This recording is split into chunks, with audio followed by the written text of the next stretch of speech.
Alright, here's a quick battle report of my Kreoss3 experimental list I've been talking about on the forums.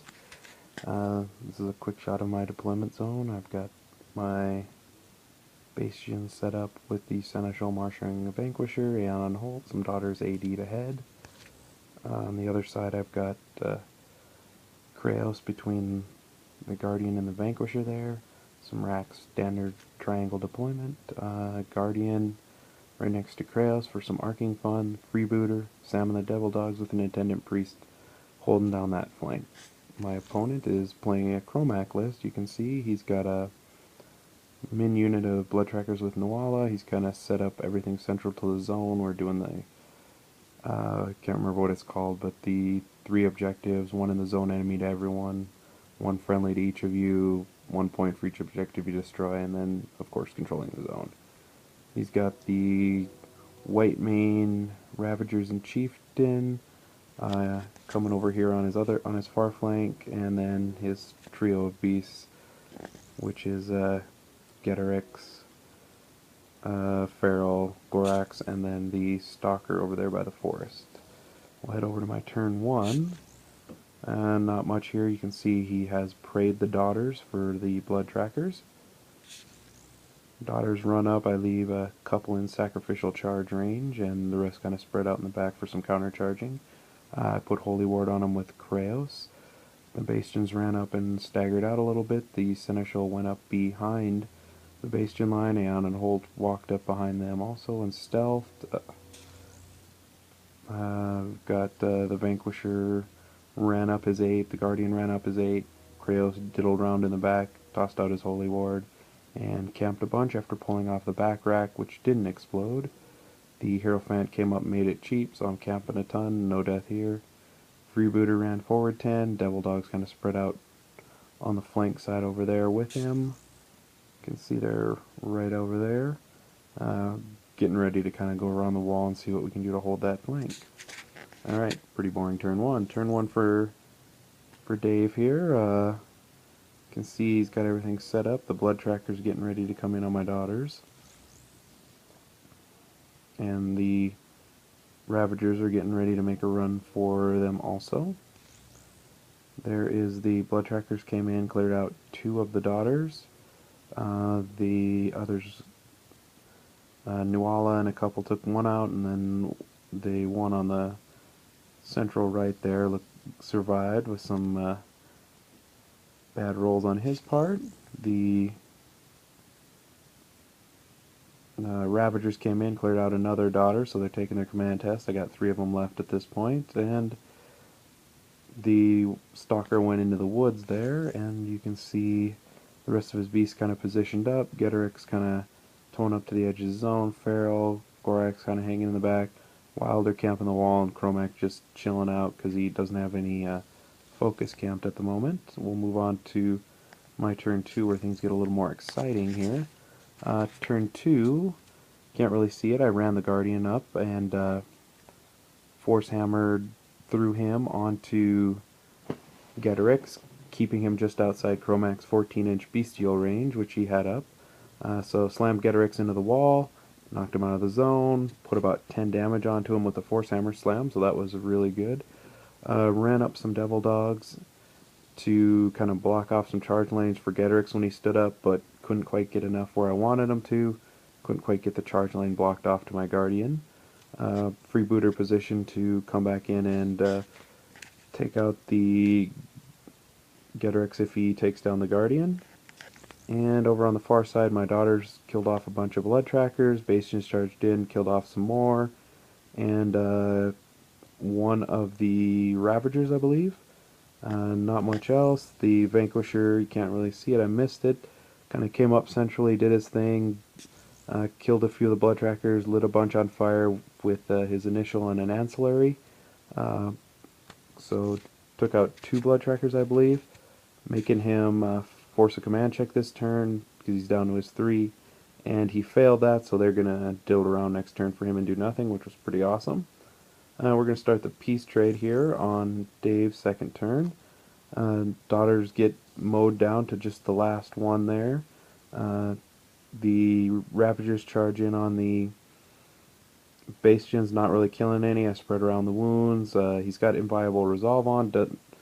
Not that it'll help much for my Blessed Halberds. We'll go over to where the peace trades really start. Over here you can see Gedrix is back in the zone. He had got the Lightning Strike Animus cast on him from the Wilder there.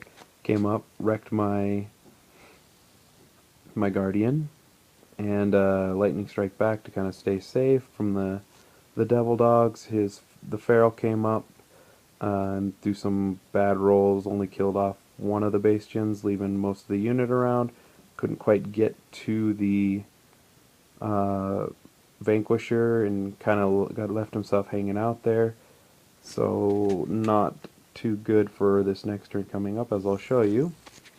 We're going to start some more of the peace trade on my side.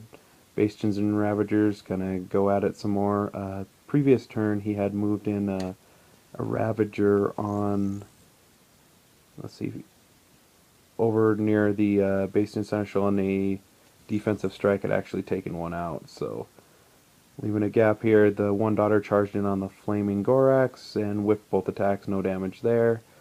Blood Trackers rallied on his last turn, didn't do anything this turn, so I keep trying to kill him with the Bastions. Go over onto the side here.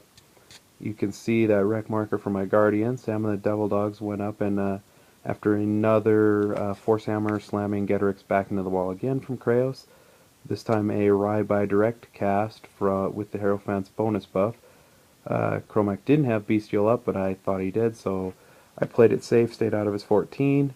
Between the knockdown from the Force Hammer, 2 shots from the Slug Guns and the Devil Dog, and an ignited Freebooter, Gedrix went down. He's kind of out there a ways, so that leaving him kind of hanging.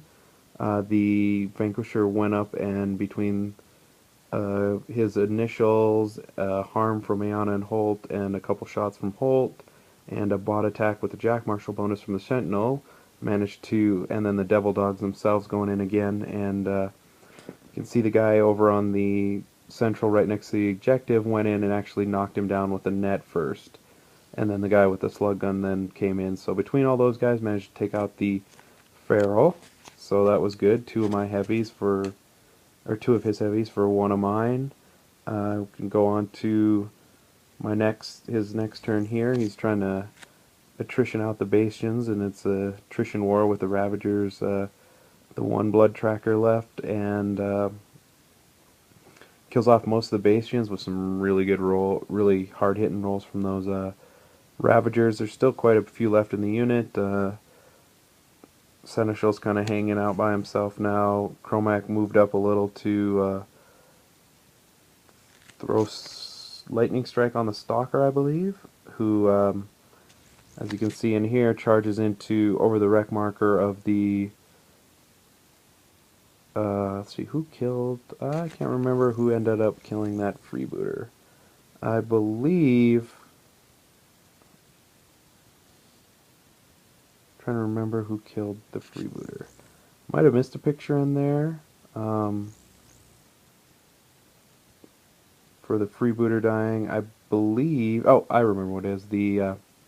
sorry. Trying to remember the game here, and I just played it an hour ago. The Stalker came in, killed the freebooter, lightning striked into the Devil Dogs to engage them to keep them from going after Chromac, and but left himself with nothing in the zone, which he realized later after he should have towed the back in because he has reach on that on his Stalker, so it would have been a little more beneficial to tow into the zone so I wouldn't get control points next turn, as we'll see. My turn, the Devil Dogs kind of dink around with the Stalker, trying to knock him down with their nets, keeping him busy. The objective gets hit with the